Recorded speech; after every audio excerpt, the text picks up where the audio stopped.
নবী সাল্লাল্লাহু আলাইহি ওয়াসাল্লাম আরো বলেছেন, শেষ জামানার অন্যতম নিদর্শন হচ্ছে জিনা, মানে নারী আর পুরুষ অবৈধ সম্পর্কে লিপ্ত হবে। এখন দেখবেন ঘরে ঘরে জিনা। আর এই জিনার মাধ্যম কি? মাধ্যম ওই যে আপনার টেলিভিশন, আপনার ইন্টারনেট, আপনার ওই যে পরকীয়া, আপনার ছেলে নারী পুরুষের একসাথে চলাফেরা করা, ফ্যামিলিস্ট রেভলিউশন, মেয়েদের বেপর্দা হওয়া, একসাথে ছেলে মেয়েদেরকে পড়াশোনা করানো, এগুলো সবই জিনার কারণ। এবং আমাদের নবীজি বলেছেন যে জিনা থেকে তওবা না করা পর্যন্ত একজন ব্যক্তি পরিপূর্ণ মুমিন হতে পারে না। যখন মানুষ এই জিনার মধ্যে লিপ্ত থাকে তখন সে পরিপূর্ণ মুমিন থাকে না। কিয়ামতের অন্যতম নিদর্শন যে জিনা বাড়তে থাকবে, ধর্ষণ বাড়তে থাকবে, ইফটিজিং বাড়তে থাকবে, মেয়েদের বেপরদামি বাড়তে থাকবে। এগুলো দেখেন, চোখের সামনে দেখতে পারবেন। দেশে ধর্ষণের কি অবস্থা দেখতে পাচ্ছেন না? স্বামীকে বেঁধে রেখে স্ত্রীকে ধর্ষণ করা হচ্ছে, বাবার সামনে মেয়েকে ধর্ষণ করা হচ্ছে, জনসমক্ষে গণধর্ষণ করা হচ্ছে, বাসে ধর্ষণ করা হচ্ছে। আর যেহেতু ইসলামিক কোনো অনুশাসন নাই এই সমাজে, ইসলামের অনুশাসন ছিল কেউ ধর্ষণ করলে তাকে মৃত্যুদণ্ড দিতে হবে, জনসমক্ষে মৃত্যুদণ্ড দিতে হবে। সেটা যেহেতু আমরা বাস্তবায়ন করতে পারিনি, এই জন্য পাপের কোনো শাস্তি হচ্ছে না। এই জন্য পাপীরা লাই পেয়ে যাচ্ছে। কাল যখন আপনার বাসায় এই সমস্যাটা আসবে তখন বুঝতে পারবেন যে ইসলামের আইন কাকে বলে। ইসলামিক যে লস, চুরি করলে চোরের হাত কেটে দাও, ধর্ষণ করলে মৃত্যুদণ্ড দাও, মদ খাইলে বেত্রাঘাত করো, কেউ কাউকে অন্যায়ভাবে হত্যা করে তাকেও হত্যা করো, কেসাস করো, এই আইনগুলো আমরা বাস্তবায়ন করতে পারি নাই। এই কারণে সমাজে চিরস্থায়ী শান্তি প্রতিষ্ঠা করতে আমরা ব্যর্থ, টোটালি ফেল্ড। এক কথায়, যতক্ষণ পর্যন্ত সমাজ আল্লাহর বিধান অনুযায়ী না চলবে ততক্ষণ পর্যন্ত সমাজে আপনি শান্তি পাবেন না। সমাজ তো দূরের কথা, আপনি পরিবারেই শান্তি পাবেন না, ব্যক্তিতেই শান্তি পাবেন না। আর নবীজি বলেছিলেন সাল্লাল্লাহু আলাইহি ওয়াসাল্লাম, কিয়ামতের আগে আগে খেলাফত উঠে যাবে এবং আল্লাহর আইনও উঠে যাবে। তিনি আরো বলেছেন, কিয়ামতের অন্যতম নিদর্শন হচ্ছে মাদক দ্রব্য। মানুষ মাদক দ্রব্য খাবে, এটাকে হালাল মনে করে খাবে। মদ খাবে, এটাকে হারাম মনে করবে না। মদের নাম অন্য কোনো নাম দিয়ে তারা মদ খাবে। আজকে যুবকদের প্রধান সমস্যা দেখবেন মাদক। ম্যাক্সিমাম যুবক মাদক দ্রব্য খায়, ইয়াবা খায়, ফেন্সিডিল খায়, গাঁজা খায়, তারি খায়, খায় না? ইউনিভার্সিটির ছেলেপেলেদেরকে দেখেন, মাদ্রাসার ছেলেদের কথা বাদ, এরা এগুলোর সাথে আলহামদুলিল্লাহ ওদের মতো জড়িত নয়। ইউনিভার্সিটির ছেলেগুলোকে দেখেন, ম্যাক্সিমাম মাদক দ্রব্যের সাথে জড়িত। আর যুবকদের একটা সমস্যা দেখবেন, ওই পর্নোগ্রাফি, ওই যে ব্লু ফিল্ম দেখে। যুবকদের ভিতর একটা চেতনা থাকে, ইমানি দীপ্তি থাকে। এই চেতনাটাকে নষ্ট করার তাদের দুইটা অস্ত্র ছিল, মানে ইসলামের শত্রুরা দুইটা অস্ত্র প্রয়োগ করেছে। সেটা হচ্ছে 1 নাম্বার মাদক, আর 2 নাম্বার হচ্ছে এই পর্নোগ্রাফি বা অশ্লীলতা। মেয়েদেরকে ল্যাংটা করে ছেড়ে দিবে যুবকদের সামনে এবং তাদের চরিত্র অধঃপতনের অতল তলে চলে যাবে। যখন একটা যুবক হারাম কোনো সম্পর্কে থাকে বা পর্নোগ্রাফির সাথে থাকে বা মাদক দ্রব্যের সাথে থাকে, তখন তার ভিতর থেকে দেখবেন ইমানের আলোটা আস্তে আস্তে নিভে যায়। এই যুবক কখনো আল্লাহর রাস্তায় বের হতে পারবে না। এই যুবক কখনো নিজের জান মাল ব্যয় করে কাফেরদের বিরুদ্ধে জিহাদ করতে পারবে না, সম্ভব না। ওরা খুব ভালো করেই জানে যুবকরা আমাদের জন্য থ্রেট, মানে হুমকি। এই জন্য যুব সমাজের ইমানটা তারা নষ্ট করে দিয়েছে। সবই সুপরিকল্পিত। এই পুরো কাজগুলো নিয়ন্ত্রণ করা হচ্ছে পশ্চিমা সভ্যতা থেকে। আপনার আমেরিকা বলেন, ইসরায়েল বলেন, ব্রিটেন বলেন, এই ফ্রান্স বলেন, সবাই একসাথেই ইসলামের বিরুদ্ধে প্রোপাগান্ডায় লিপ্ত আছে।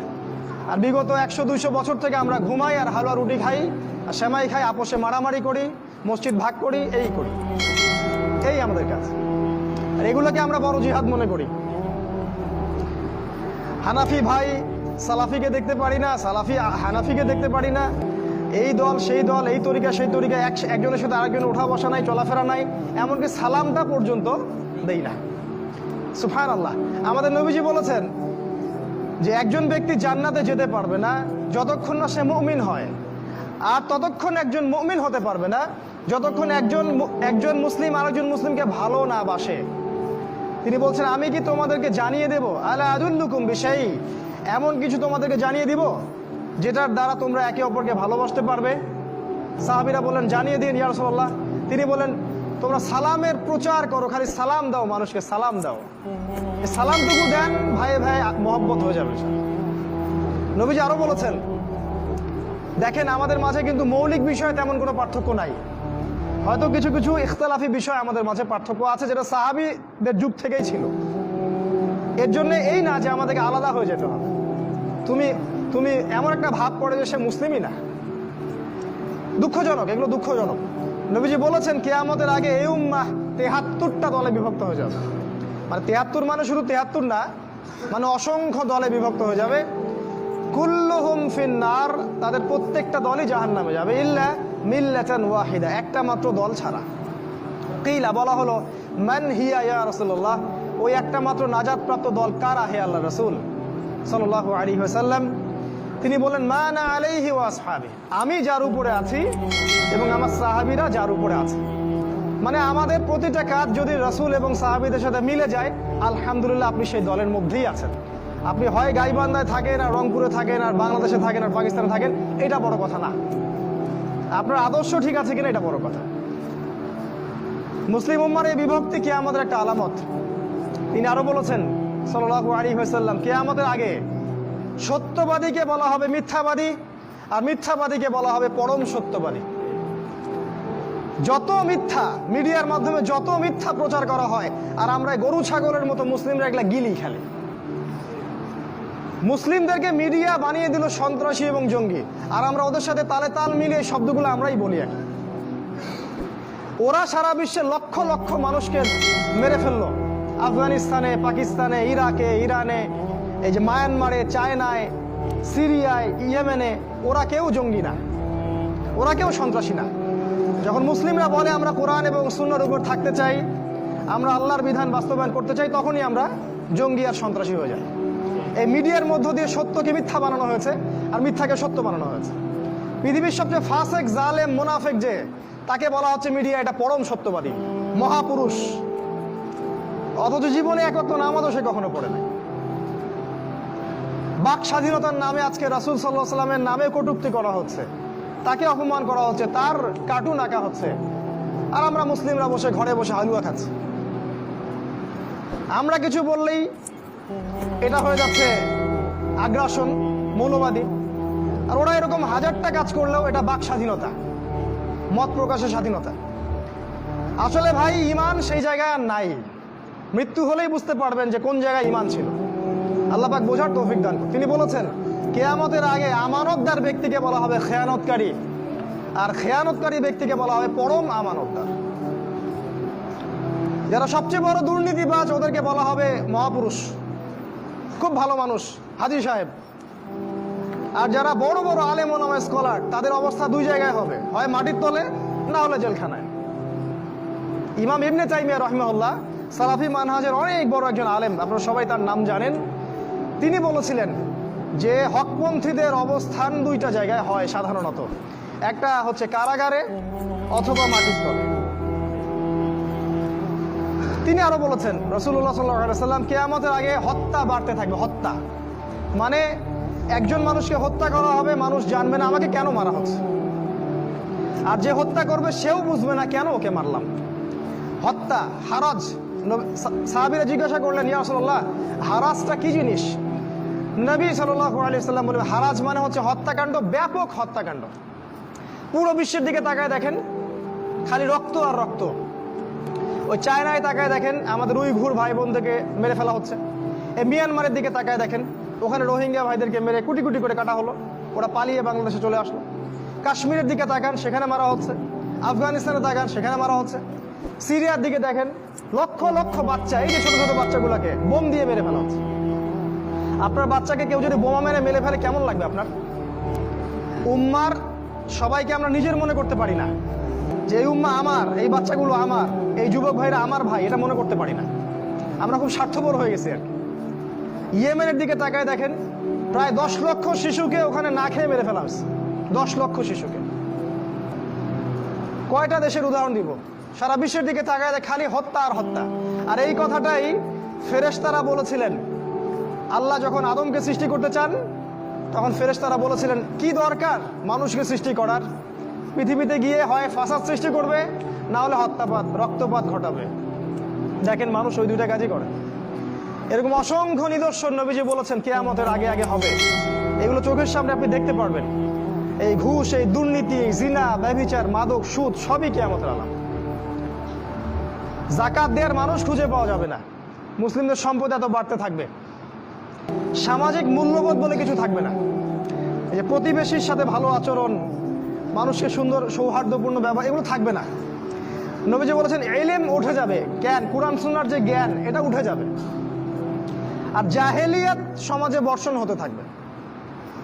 জাহেলিয়াত দেখবেন যত প্রকার জাহেলিয়াত, এটাকে মানুষ প্রযুক্তি মনে করে, মর্যাদা মনে করে, উন্নত অগ্রগতি মনে করে। আর কোরআন সুন্নাহর যে মৌলিক জ্ঞান এটাকে মানুষ মনে করে এগুলো হুজুরদের কাজ আর মোল্লার দৌড় মসজিদ পর্যন্ত। কোরআন হাদিসে এসেছে শেষ জামানায় মানুষ কোরআনকে পরিত্যাগ করবে। মানুষ কোরআন খুলে দেখার সময় পাবে না। সারাদিন অনেক কিছু পড়বে, কোরআন খুলে গবেষণা করার সময় হবে না। দেখেন আপনার বাসায় কোরআন পড়ে আছে, সেই যে বাপ মারা গেছে ওই দিন খুলছিলেন, এখনো ওই ঘরেই পড়ে আছে। দেখেন, মিথ্যা কথা বলি নাকি আমি? দেখেন, মানুষ কোরআন নিয়ে গবেষণা করবে না, তাদাব্বুর ছেড়ে দিবে।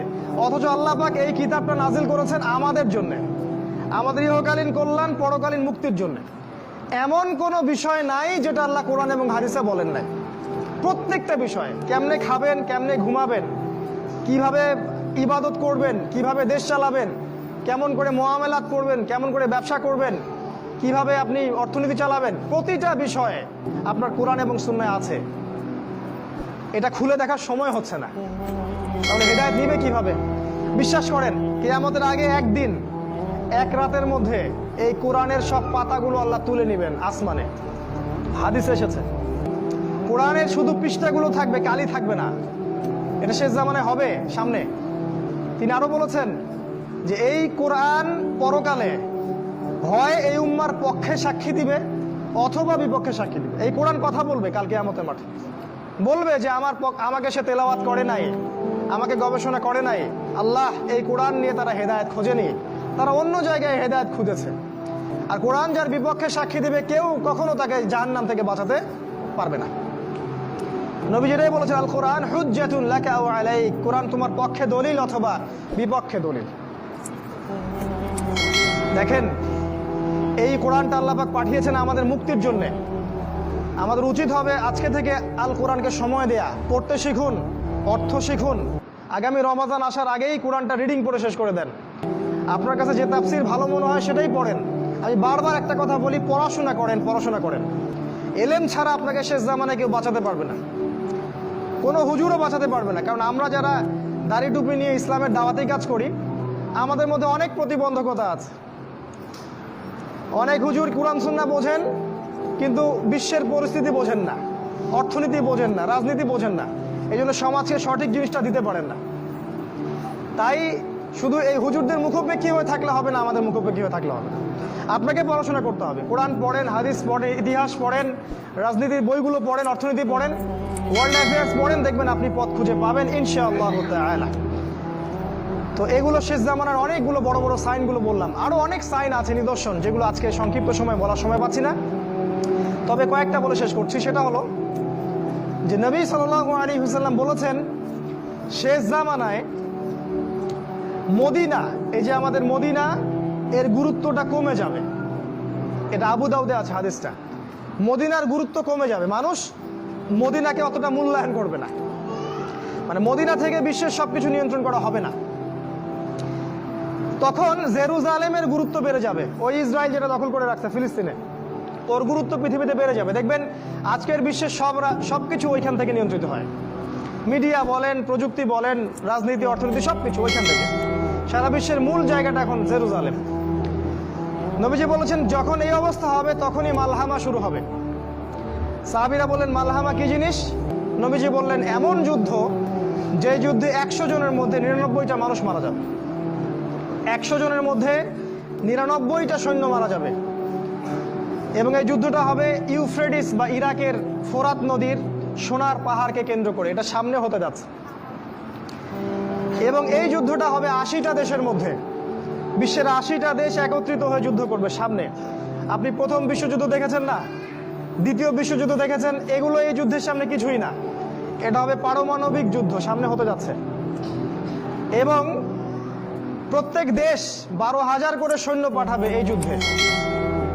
এরা সবাই মিলে যখন এই যুদ্ধে অংশ নিবে, তখন এরা মুসলিমদের উপর ব্যাপক নির্যাতন চালাবে। সামনে হতে যাচ্ছে এটা। আগামী 5, 10, 15 বছরের মধ্যে আল্লাহ ভালো জানেন, আল্লাহ ভালো জানেন। কিন্তু আমাদের অনুমান 10 বছরের মধ্যে হতে পারে, 5 বছরের মধ্যে হতে পারে।